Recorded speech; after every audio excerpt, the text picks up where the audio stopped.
আসসালামু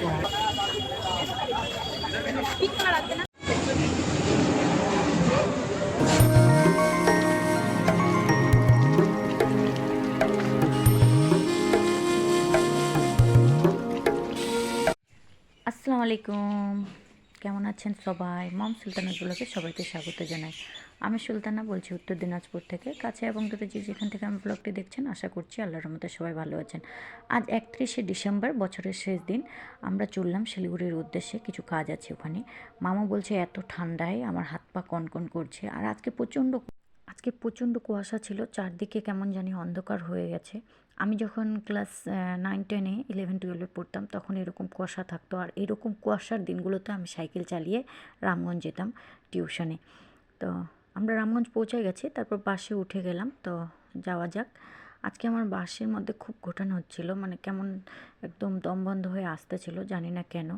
তারপর পৌঁছে গেলাম আমরা মেডিকেলে এখানে ডক্টর দেখাবো, একটু স্কিনের ডক্টরকে দেখাবো। আমার পায়ে একটু প্রবলেম হয়েছে, তো খুবই বড় লাইন ছিল, কিন্তু আমাদের তাড়াতাড়ি হয়ে যায়।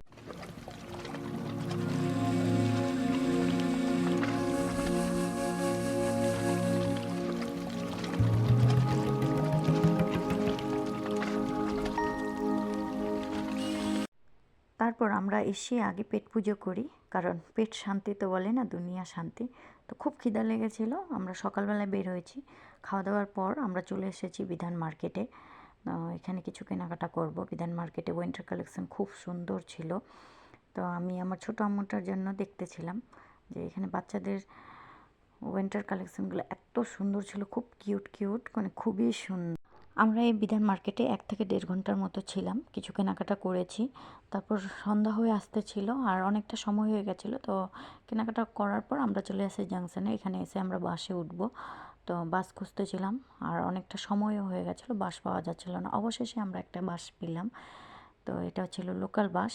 আমাদের মানে রামগঞ্জ আসতে আসতে 1.5 ঘন্টা সময় লেগে যায়।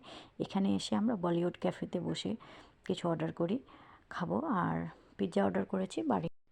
আশা করছি আজকের ব্লগটি আপনাদের ভালো লেগেছে। যদি ভালো লেগে থাকে তাহলে প্লিজ আমার চ্যানেলটি সাবস্ক্রাইব করে পাশে থাকবেন। কমেন্টে জানাবেন যে কেমন লাগলো। আর যদি এই কাজটি করে থাকেন তাহলে আপনাকে অসংখ্য অসংখ্য ধন্যবাদ। তো দেখা হচ্ছে আরেকটি নতুন ব্লগে। সাবধানে থাকবেন, সুস্থ থাকবেন, সতর্ক থাকবেন। আসসালামু আলাইকুম।